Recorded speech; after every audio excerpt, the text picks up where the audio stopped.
Radio J. L'étoile et le jasmin. Maya Naoum, bonjour. Bonjour Lise. Alors, chère Maya, nous avons le plaisir aujourd'hui de recevoir Anne Bassi pour son livre Dieu le fit, un roman paru aux éditions du Layer, un très très beau roman paru dans la collection Marque-Page, je crois. Voilà.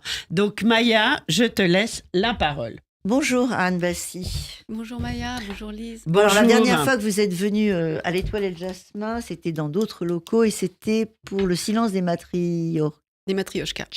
Je sais pas, Oui. je sais pas pourquoi j'arrive jamais à dire ce mot, pourtant il est très joli. Et c'était aussi alors, de toute façon ici on n'invite que des romans qu'on aime, sinon c'est pas la peine. Donc ça veut dire que j'ai beaucoup aimé votre livre. Alors si je vous dis Dieu le fit, qu'est-ce que vous répondez, Lise? Eh bien, Anne, vous allez nous dire sur Dieu le fit. Moi, je C'est un l'ai avec village. l'accent du Ah ouais. coin dans la tête. C'est vrai? Et j'y étais allée à Dieu le fit. C'est vrai? Mais sauf que ça s'écrivait en un seul mot. Ah mais non, mais c'est volontaire. Bah, bien sûr que c'est volontaire. C'est volontaire, elle le met. Dieu le fit. Voilà. J'ai malin au niveau littéraire. Donc Anne, Dieu le fit. Bien sûr que c'est volontaire. Dieu le Situer l'endroit. Ce petit village de la Drôme Oui. qui est très, très joli. J'y suis allée moi aussi. Et qui a accueilli pendant la guerre des résistants, des juifs, des communistes, C'est un petit Chambon-sur-Lignon, des quoi. intellectuels. Exactement, Mm. c'est pas très loin d'ailleurs. Enfin, ils sont à 120 km, je crois, Oui. quand même, Chambon de Dieu le fit. Et effectivement, c'est un jeu de mots, en fait, au nom du village. Et on a dit que Dieu le fit, c'était un village du miracle, parce que personne n'a parlé. Alors, c'est pas le seul village où il y a eu des résistants, encore une fois. C'est moins connu que Chambon-sur-Lignon, mais personne n'a parlé. Aucun juif, aucun étranger, aucun intellectuel engagé dans la résistance n'a été dénoncé. Par ce village qui était composé principalement aux 2 tiers de catholiques et 1 tiers de protestants, alors qu'à Chambon, je crois que c'était plus 50-50. C'était plus... oui. Voilà. Alors en fait, il y a évidemment dans ce roman une histoire romanesque dont je vais essayer quand même de ne rien dévoiler parce que je veux vraiment que tout le monde lise ce livre. Parce que d'abord, il est court et il est beau, et il est... Voilà. Je vais essayer de ne pas dévoiler l'affaire romanesque trop, mais on va essayer quand même de raconter la façon dont vous l'avez construit. Donc, on a un homme qui s'appelle Christophe Lemaire. Plus goy, on ne peut pas. Il s'appelle Christophe Lemaire. Ça, c'est dans une première partie. Je crois que vous avez 4 parties. Dans une première partie, on voit ce Christophe Lemaire enfant qui vit dans la campagne, de parents agriculteurs. Il est vachement heureux, une enfance très douce, très agréable. Sauf que, on se rend compte que la première phrase du livre, si je ne m'abuse, ou la première, c'est que sa mère, quand il naît, quand il arrive au monde, sa mère a 54 ans.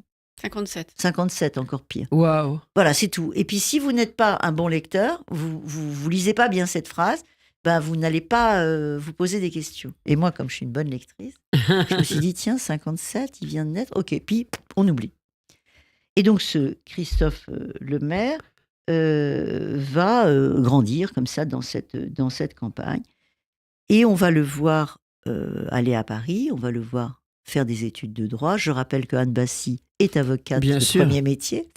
Et on va le voir. Donc, avant de parler plus avant du personnage, à chaque fois que l'auteur raconte la vie de Christian, elle entrecoupe son récit d'histoire avec la grande H. Ça veut dire qu'on passe, par exemple, on va parler alors elle le met en italique, et on va parler, par exemple, de l'archevêque Saliège de Toulouse, qu'est-ce qu'il a fait pendant la guerre. Vous savez, il avait écrit cette Bien lettre sûr, bien à sûr. tous les évêques. Voilà. Hop, et on revient à Christian. Donc la construction, elle est très simple, très belle, et pour le lecteur, très, très agréable. Alors, Anne, ce Christophe Lemaire, donc, il grandit chez des parents tout à fait français de France, agriculteurs, je sais pas quoi. Et à quel moment il commence à se rendre compte qu'il n'est pas tout à fait normal? Pour moi, c'est quand il commence à être dans sa profession, etc. Racontez-nous un petit peu. Je crois que depuis sa naissance, depuis le début, il se rend compte qu'il a une vie un peu extraordinaire, parce que déjà, il vit dans la petite montagne de la Drôme, juste à côté de Dieu le fit, à la frontière avec la forêt de Soux, que je suis allée visiter, Ouais. dans une maison, en fait, c'est même pas un hameau ou un village, où j'explique qu'il est protégé par les grands chênes et par les pins. Il vit caché. Il va à l'école en charrette, c'est son papa qui l'amène. Hein, on est dans les années 55. 50, Voilà, oui. il est né en 44. Hein, donc, Mm. Et je crois que depuis le début, il sait s'en savoir. Parce que son papa lui raconte des histoires comme quoi pendant la guerre, au fond du puits, on cachait des gens. Il apprend à lire tout seul très vite. Or, il voit bien que ses parents, bon, ce ne sont pas des analphabètes, mais... C'est pas des intellectuels non plus. Oui, absolument pas. Il va d'ailleurs se rendre compte plus tard qu'ils n'ont aucune notion de droit, alors qu'ils sont quand même peut-être des propriétaires terriens ou des locataires fonciers, on ne sait pas très bien. Et il est ami finalement avec une jeune fille, Jeanne, qui est une fille en revanche de notaire. Il sympathise un peu plus tard avec des enfants qui viennent de cet univers juridico-juridique, judiciaire. Donc je crois que depuis le début, il sent qu'il est un petit peu différent. Mais bon, il aime ses parents l'adorent et il l'élève magnifiquement. Et effectivement, la vie l'amène à développer ses capacités intellectuelles hors normes qui sont remarquées très tôt par son instituteur. Là, Ça, on est chez c'était- Camus, hein, quand même. Oui. Ah, merci. Non, mais parce que c'est très beau l'histoire de l'instituteur qui va voir les parents. Bon, c'est comme l'instituteur de Camus, tout le monde pense à ça. Mais on a tous vu dans la littérature, on a tous connu, Ouais. un peu plus en province peut-être, ces instituteurs qui décèlent des intelligences remarquables et qui sont là et qui poussent ses enfants et ses parents en disant il faut qu'ils fassent des études alors qu'on ne fait pas d'études. On reprend la ferme des parents et on travaille à la ferme, on travaille la terre, point. Donc pour répondre à votre question, je crois que depuis le début, c'est le principe des secrets de famille, hein, sans dévoiler le roman, c'est qu'on sait sans savoir. C'est que tout est là pour montrer l'évidence, pour la voir, pour l'entendre, pour la sentir, pour la goûter, et personne ne veut la voir, la sentir, l'entendre et la goûter. La maman, elle a 57 ans, l'enfant le sait, et jamais il se pose la question, et personne à l'école ne lui pose la question. Personne. Alors, ce qui est très marrant, ce qui est très intéressant dans votre récit, pour ceux qui vous connaissent un peu comme nous, on a déjà lu vos matrioches. Je peux pas dire. Matrioshka. Je sais pas, j'ai un problème. Non, mais c'est pas Je vais grave. aller voir chez le psy pourquoi. Et donc, vous insérez ce milieu qui est le vôtre, le milieu de juridique, le milieu des avocats. Alors évidemment, Christian va devenir avocat. Et en fait, la loi, alors au-delà du fait qu'il va être pris en charge et parrainé par un très grand avocat parisien qui va le mettre sur la sellette, et vous arrivez quand même à faire de la loi un personnage. C'est un personnage, la loi, chez vous. C'est très important, la loi. Tout est dans la loi. Il faut toujours... vous êtes juif, Salomon? Non, je rigole. Et c'est toujours la loi, la loi, Bien la sûr, loi. bien sûr. Il y a un moment, vous êtes d'accord avec moi, Anne, Oui, que oui, c'est tout à toujours fait. très, très important, la loi. Et donc, en ne révélant rien, il y a une histoire incroyable de son cheval, mais c'est au début, donc je peux le dire. Il a un cheval, ce Christian, petit, il adore son cheval, il est toujours sur son cheval, il passe sa vie avec son cheval. Et ce cheval, par des circonstances juridiques dégueulasses, va lui être repris. Puisque ses parents, c'est comme s'ils avaient déposé le bilan, enfin, je ne sais pas comment on dit chez les agriculteurs, mais Oui, bon, on leur reprend leur tout. Ils sont leur saisis, terre. en Ils fait, sont oui. saisis, oui, mais Sur leur bien. Oui. ouais, mais pas la ferme, ils la laissent. Oui, parce que la ferme ne leur appartient pas, ce qu'on découvrira Voilà. après. Donc on leur saisit les biens meubles, Voilà. dont Ça, c'est l'avocat. cette jument. Donc la jument, donc c'est horrible, le gosse qui voit partir sa jument. Fermons la parenthèse, nous en parlerons beaucoup plus tard, pas nous, mais le livre, Oui. il va en parler. Et Christophe, qui est obsédé comme Anne Bassi par la loi, par le juridique, et il va se bagarrer un de ces jours, beaucoup plus tard dans le roman, et on va retrouver cette histoire. Alors, quand vous arrivez à la partie où Christophe est un grand avocat parisien, etc., est-ce que là, il commence à comprendre que quelque chose ne va pas... Enfin, pour moi, c'est par rapport aux femmes, que quelque chose ne va pas du tout dans sa vie. Il y a quelque chose qui est déséquilibré dans sa vie. Il est grand avocat, il est beau mec, il est ceci. Qu'est-ce qui se passe? Je ne sais pas s'il le comprend un peu en pleine conscience, hein, comme on dit. Ben non, Mais en tout cas, il le subit. Voilà. Ouais. Il a beaucoup de difficultés à s'attacher, alors en particulier aux femmes.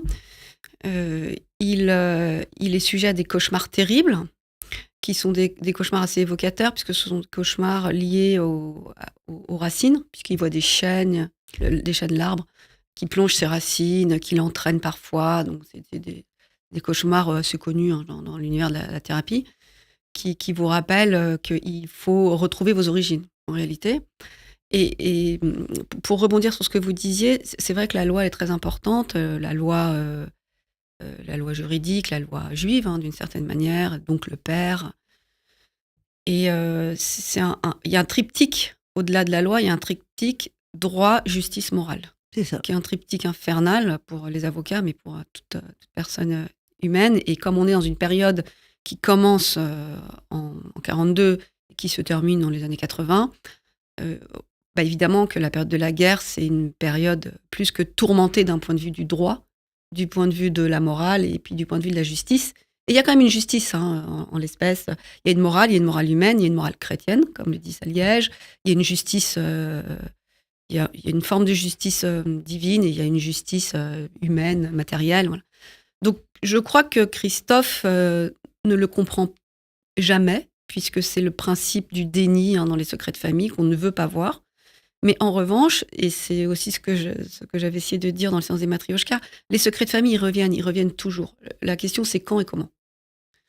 Et donc, un jour, il y a un membre d'une famille qui n'arrive plus à vivre avec ces secrets-là, et donc les secrets reviennent. Alors, qui en est à l'initiative? Dans le roman, c'est son ami d'enfance, Jeanne.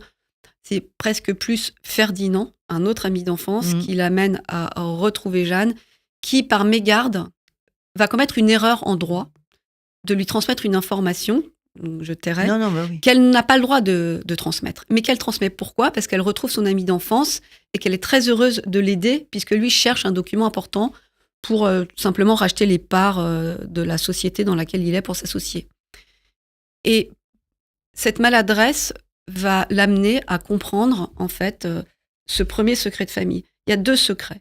On peut dire le premier, parce qu'on le découvre très vite. Oui. Le premier, c'est que c'était un enfant caché, bien sûr. Oui, bien sûr, ça, on a compris. Ouais. Voilà. Mais comme il y en a d'autres, on va juste dire ça, c'était un enfant caché, et qui s'appelle pas Christophe Lemaire du tout. Bien sûr. Voilà, c'est tout.